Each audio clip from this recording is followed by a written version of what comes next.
E imagina por un instante la sensación de pánico absoluto, el suelo sólido y confiable, la única certeza en medio de un desierto implacable, de repente comienza a temblar violentamente bajo tus pies.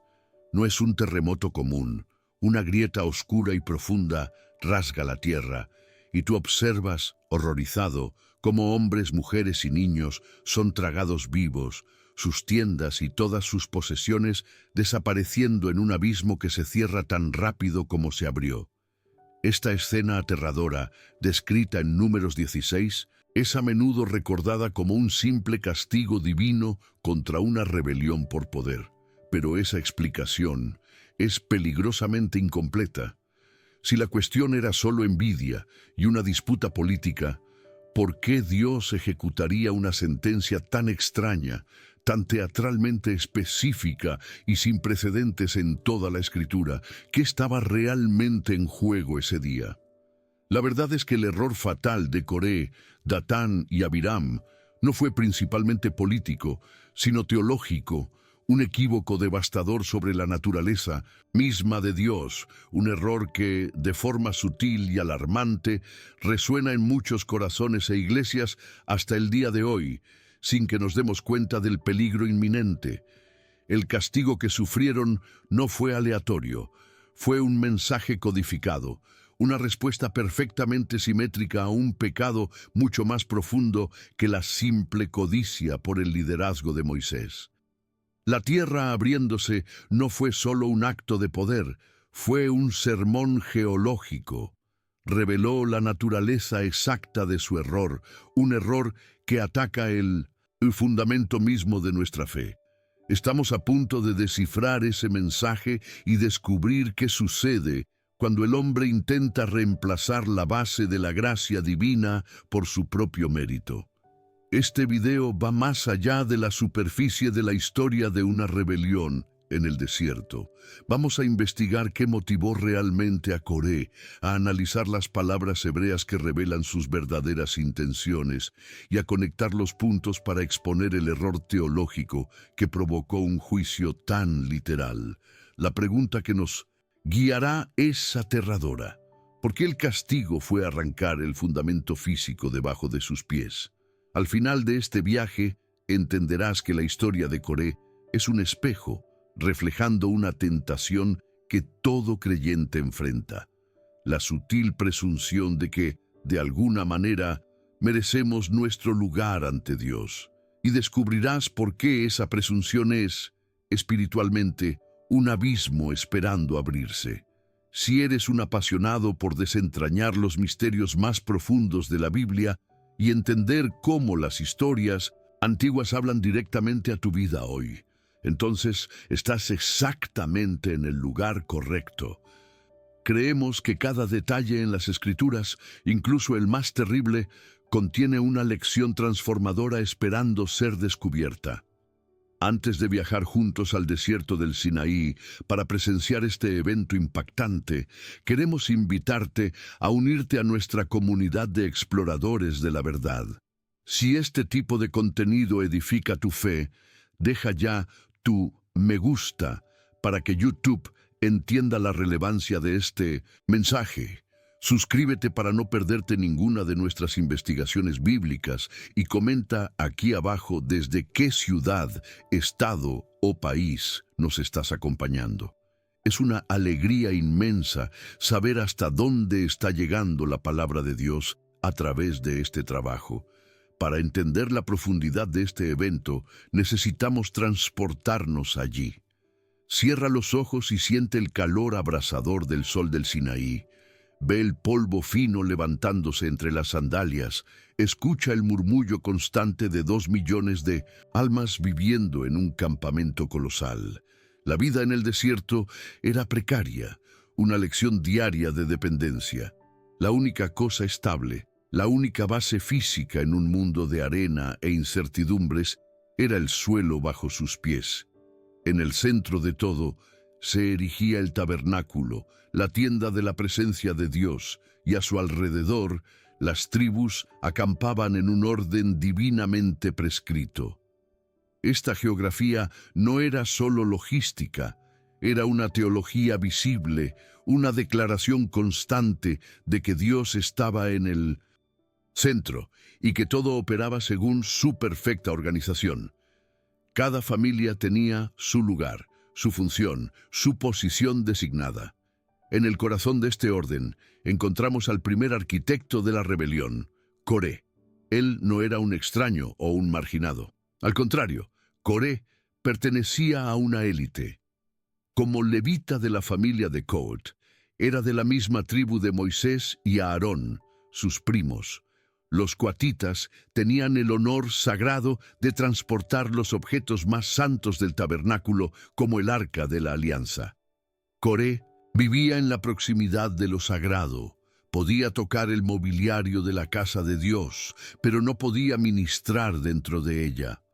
Una amargura hervía en su corazón, la sensación de estar perpetuamente cerca del poder, pero nunca en el poder. Se sentía menospreciado, creyendo que su estatus y linaje le daban derecho a más que la función que Dios le había asignado. Pero Coré no actuó solo. Forjó una alianza estratégica con Datán y Abiram, hombres influyentes de la tribu de Rubén. La elección no fue accidental. Rubén fue el primogénito de Jacob, aquel que por derecho de nacimiento debería haber liderado las tribus de Israel. Sin embargo, a causa de un pecado pasado, su tribu había perdido esa primogenitura y la preeminencia fue transferida a otros. Datán y Abiram cargaban con un resentimiento ancestral, un sentimiento de que su familia había sido injustamente relegada. Juntos, Coré, Datán y Abiram representaban una peligrosa fusión de ambición religiosa frustrada y orgullo político herido. Eran la alianza de los descontentos, convencidos de que el orden establecido por Dios era en realidad una injusticia contra ellos. La rebelión estalla en una confrontación directa con Moisés y Aarón. Las primeras palabras de Coré, registradas en Números 16:3, son la clave de todo. Él dice, Rav Lachem. Muchas traducciones suavizan esto como basta ya o han ido demasiado lejos. Pero la fuerza del hebreo es mucho más acusatoria. Significa, ustedes han tomado mucho para sí. Coré no solo se estaba quejando, estaba acusando a Moisés y a Aarón de apropiarse indebidamente de un poder que, según su teología distorsionada, pertenecía a todos. Él argumenta que toda la congregación es santa y el Señor está en medio de ella. Usa una verdad innegable para promover una mentira mortal, borrando la línea entre el llamado colectivo de Israel y las funciones individuales designadas por Dios. Ante esta acusación frontal, la respuesta de Moisés es genial y aterradora. No discute, no debate políticamente, eleva la disputa del plano terrenal al divino, propone una prueba, que Coré y sus 250 seguidores tomen sus incensarios, pongan fuego e incienso en ellos y se presenten ante el Señor al día siguiente. Esto era mucho más que un desafío simbólico. El incienso representaba la oración, la intercesión, el acceso directo y exclusivo que solamente el sacerdocio levítico, a través de Aarón, poseía. Moisés estaba, en la práctica, diciendo, ustedes afirman tener el derecho de acercarse a Dios en sus propios términos, entonces pruébenlo. Atrévanse a entrar en la presencia santa y veremos a quién ha escogido Dios. El escenario para el juicio divino estaba preparado, y es exactamente aquí, frente a los 250 incensarios humeantes, que el velo del misterio se rasga y la lógica terrible y perfecta del juicio de Dios es revelada. La tierra abriéndose no fue una demostración de poder aleatoria, elegida entre tantas otras plagas posibles. Aquel castigo fue, en su esencia, una metáfora literal. Fue la respuesta perfectamente simétrica al crimen que habían cometido. Coré y su alianza no estaban simplemente atacando el liderazgo de Moisés y Aarón, estaban atacando el cimiento mismo sobre el cual se construía la relación de Israel con Dios, el principio de la gracia soberana. Negaron la verdad de que Dios escoge, llama y santifica según su voluntad, y no con base en linaje, mérito o justicia propia. Al intentar demoler este fundamento teológico, Dios respondió de forma directa e inolvidable: si ustedes rechazan mi fundamento de gracia, yo removeré el fundamento geológico que sustenta sus vidas. Para probar esta revelación, volvamos primero al arma principal de Coré, su teología. Él declara que toda la congregación es santa, usando la palabra hebrea kadvo-sh, kadosh. Y aquí está la sutileza de su engaño. No estaba mintiendo. Dios, de hecho, había llamado a Israel a ser una nación santa, separada de las otras. Coré tomó esa verdad colectiva y la distorsionó para forjar una mentira individual. Argumentó que si todos son santos, entonces no hay necesidad de mediadores, de un orden sacerdotal o de una estructura de autoridad divinamente establecida. Confundió el llamado de Israel a ser un reino de sacerdotes con la idea de que todo hombre era su propio sacerdote, libre de acercarse a Dios como y cuando quisiera. Fue un ataque directo a la estructura de la gracia y del orden de Dios. Ahora, considera la geografía del juicio. El desierto, como ya hemos dicho, es un lugar de inestabilidad. La arena se mueve, los paisajes cambian y la única constante es el suelo duro bajo los pies. Es la base de la tienda, el camino hacia el oasis, la plataforma de la vida misma. El juicio de Dios no fue fuego del cielo, que ya se había usado antes, ni una plaga.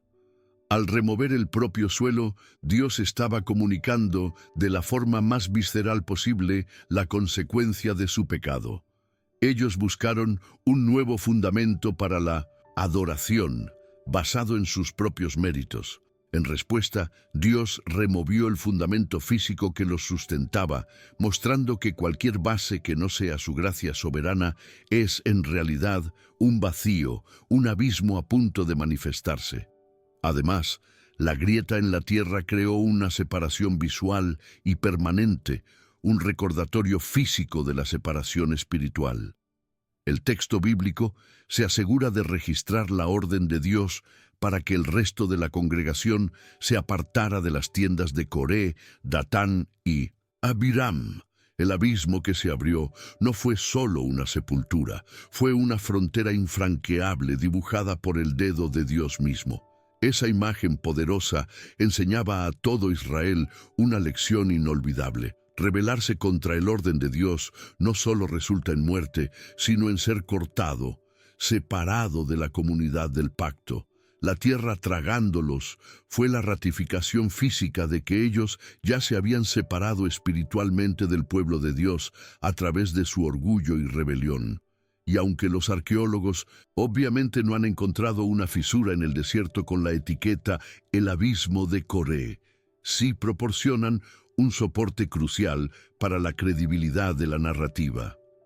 Descubrimientos en toda la península del Sinaí y en el Negev confirman el estilo de vida seminómada y las estructuras de campamento descritas en el libro de Números para ese período.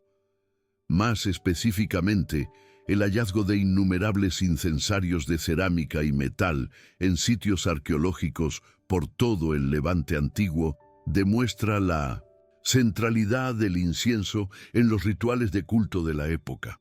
Esto valida la prueba del incensario, no como un detalle ficticio, sino como una práctica culturalmente resonante y una prueba teológica perfectamente comprensible para las personas de aquel tiempo, solidificando la historicidad de la confrontación. La fuerza de esta lección es tan vital que resuena con claridad en el Nuevo Testamento. En la pequeña pero poderosa carta de Judas, en el versículo 11, encontramos una advertencia solemne contra los falsos maestros que se infiltran en la iglesia. Judas los describe como aquellos que siguieron el camino de Caín y se lanzaron por lucro en el error de Balaam y perecieron en la contradicción de Coré. Piensa en esto. El Espíritu Santo coloca a Coré en la misma categoría infame de Caín, el primer asesino, y Balaam, el profeta avaro. Esto nos muestra que para Dios la rebelión de Coré no fue un mero incidente histórico, sino un arquetipo eterno de un pecado específico.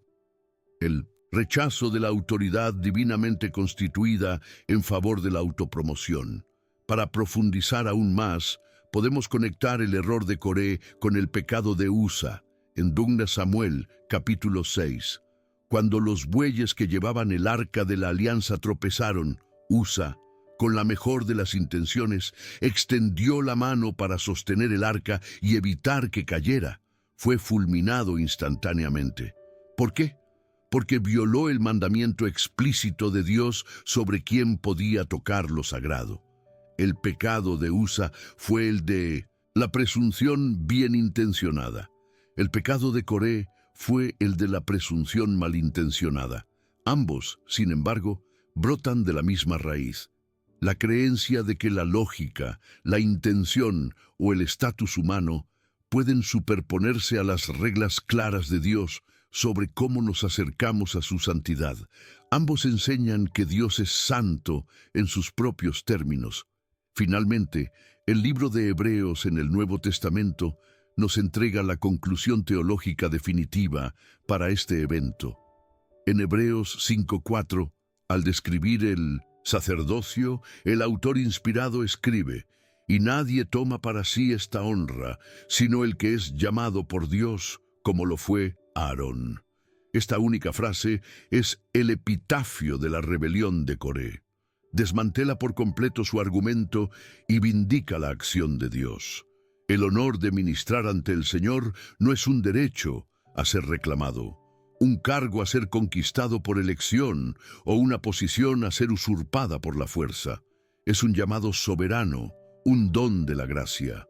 Coré y sus hombres intentaron tomar para sí la honra que no les fue dada, y al hacerlo no encontraron gloria sino el abismo.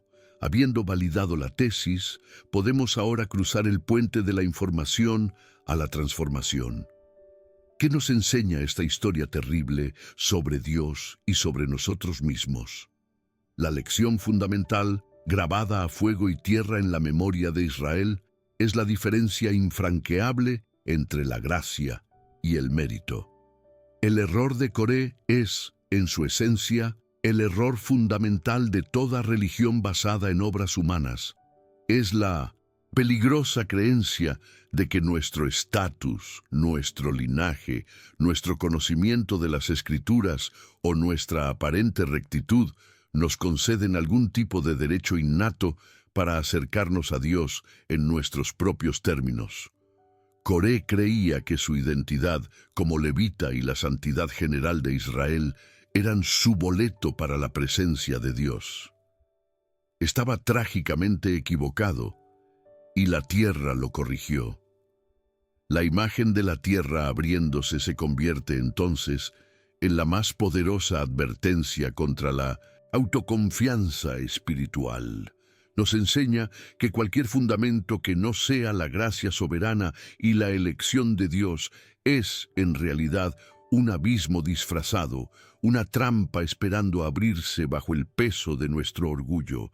Intentar construir nuestro acceso a Dios sobre la base de quiénes somos, de lo que hacemos o de la familia a la que pertenecemos es como construir una casa sobre una falla geológica.